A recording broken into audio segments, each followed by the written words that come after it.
Yo, what is going on, fans? Welcome back to Knicks Media. I just finished my 1 hour live show breaking down my initial thoughts of this news. I got to get your thoughts in the comments right now. The NBA world, the Knicks world, even Timberwolves fans, I'm sure, are all mind blown tonight. And I kind of want to just give my official thoughts. I had an hour of just processing it live with you guys. It was a heck of a show. But now in this video, I want to share my thoughts a little bit more in detail. And I definitely want to get your thoughts in the comment section, Knicks fans, of your thoughts of what we just witnessed from the Knicks front office pulling off this trade out of nowhere right before media day this Monday, I believe, and training camp's right around the corner. The NBA season's right around the corner. The Knicks give up Julius Randle and Donte DiVincenzo. There is still some other details of this trade that's not finalized. There's going to be a third team who I believe it's going to be the Charlotte Hornets, but the Knicks are getting Karl-Anthony Towns in return for Randle and Donte. That's the main bolts and nuts of this trade, and I feel like I'm noticing majority of Knicks fans are not happy right now. Majority of the Knicks fan base is pretty pissed off, and I understand why, but this is what I'm going to say to you guys right now. Trust Leon Rose, man. Every single time this guy Leon Rose cooks up with a trade, it always comes back, and we're like, that's why he made the move, right? Like, I remember the same reaction when we traded for OG. Everyone was upset we gave up IQ and RJ, including myself, of course. And then OG comes onto the court, and the Knicks are just way better of a basketball team. Now, obviously, this trade is a lot different than that. It's not the same exact thing. Very different context there. But I think what the Knicks have done in this trade in particular, what I've noticed, especially hearing from Ian Begley on Twitter, talking to sources about what the Knicks' mindset is with this trade that really stands out to me, is that this trade is setting up the Knicks for sustainable success. What that means is Randle's on a one-year contract, right? He was always going to leave in the offseason after this year. It was either they're going to extend him, which we all kind of knew they weren't, or he was going to opt out of his contract and walk in free agency. Donte has 3 years of his deal, but the Knicks feel like getting Karl-Anthony Towns in this prime of his career at 28 years old, who has 3 years of control in his contract, mix him in with Jalen Brunson, who's locked up long-term, OG Anunoby, who's locked up long-term, Josh Hart locked up, Bridges locked up. The Knicks feel like they wanted a core that they can grow together for sustainable success for the future. I know that we're going all in for this season, and we want to win it all this season, which I still think we have a good chance, by the way.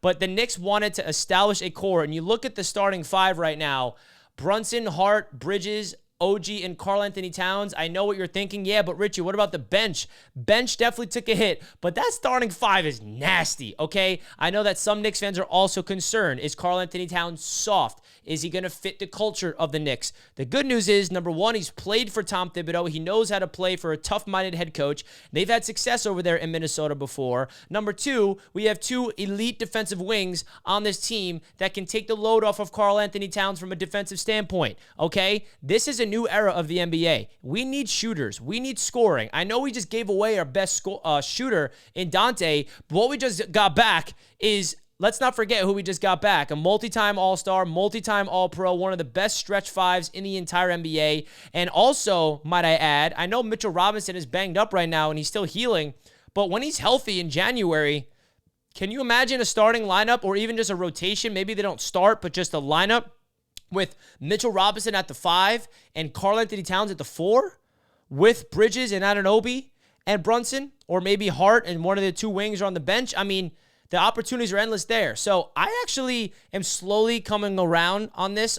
Might be a really good trade for the Knicks, but I also want to give a big shout out to Julius Randle in particular, because he was the guy, in my opinion, who started the whole parade of the Knicks' success. He came here when nobody really wanted to come to the Knicks. It felt like, you saw Kevin Durant, Kyrie go to the Brooklyn Nets. We were a disaster. He embraced the city. He went through all the lows, went through all the highs. So I salute to Julius Randle, man. His career with the Knicks was very, very interesting, and I feel like he embodied what it means to be a Knicks player. Tough-minded. Obviously wasn't perfect, but got to give a salute to Julius Randle. Another salute goes to the Big Ragu and Donte DiVincenzo, breaking the Knicks all-time franchise record of most three-pointers in a season. You will be missed, Donte. And I think another thing that Knicks fans are upset about with this trade is that we broke up the culture. We broke up the chemistry. That's what made the Knicks so good, is that we have all these players. We're so deep that know how to play with each other, and they just play for each other. And now people feel like that's broken up. Let's not forget, Brunson, Josh Hart, and Bridges, they're going to have elite chemistry. You saw the chemistry with OG when he was on the court, okay?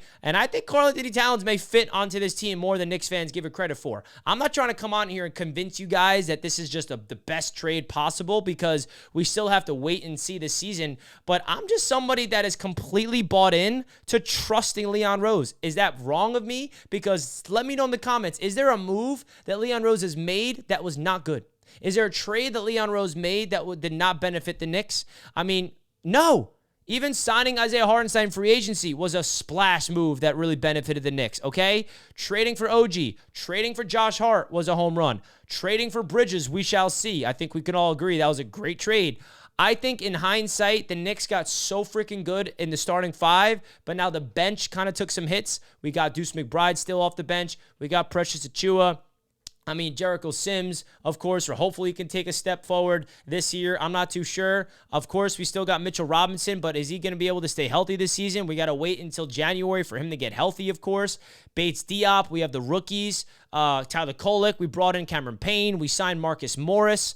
I mean, there's the depth of the Knicks team, I think, is what Knicks fans are a little concerned about. But you look at the starting five on the screen, it's hard not to be, like, really insanely excited. I mean, I look at that starting five, I'm like, this is a new era of Knicks basketball. We have a core now that we can really, like, kind of buy into for the next 3 seasons, really. Brunson, Hart. I mean, the starting five that you see on your screen right now, all 5 of those guys are locked up at least for 2 years. You are going to assume the Knicks are going to lock up Bridges for another couple of seasons. You're going to assume maybe we extend Hart, but Brunson just signed an extension. OG signed an extension. Karl-Anthony Towns has 3 years left on his deal and a player option for year number 4 at, by the way, $61 million. I'd be shocked if he opts out of that deal by then. But listen, I honestly think that time will prove this deal right or wrong. But man, oh man, Knicks fans, don't overreact. Let the trade play itself out. Put your trust in Leon Rose. Put your trust in Tom Thibodeau. And I feel like this basketball team is going to be just fine. I think that we did not get better. I don't think this trade allowed the Knicks to get worse. Maybe we even out. Maybe we get better. It's a wait and see for me. Okay, it's still processing in my brain, to be honest, because I'm blindsided by it, just like all you Knicks fans. But I kind of am getting more in love with this trade the more I think about it, especially after hearing what the Knicks' philosophy with this was, knowing Randle is on a contract year and trying to get some continuity for the long run, not just letting Randle walk in free agency. Let's use him for something in terms of an asset to trade for, swap him for another All-Star. Because if we let Randle go next offseason, then we don't have another All-Star on the roster. Now we trade him, and now we get a multi-time All-Star, a multi-time All-Pro. Will he fit the culture of the Knicks? That's my biggest question marks. Will Karl-Anthony Towns embrace a Knick? Will he be physical? Is he going to be soft? Is he going to be able to play hard? Is he going to be able to embrace the Knicks fan base? Is he going to be able to take criticism? If he gets booed, will he handle it? Like, those are the things that really elevates you as a real Knick. And Randle definitely embraced it. He heard all the boos. He also heard all the cheers. He heard the Julius Randle chants, the MVP chants. He also heard the boos. So the thumbs down. I mean, so it's a wait and see for me. I'm not going to sing the praise just yet, but all I'll say is let's take a breath, Knicks fans, and let's let it all play itself out. Sound off in the comments. Let me know your thoughts right now of this trade. Wow. Karl-Anthony Towns is a Knick. That starting five, the more I look at it, the more I get a little giddy. I'm not going to lie. Let me know your thoughts, folks, and hit the like button and subscribe to Knicks Media. Let's go, Knicks.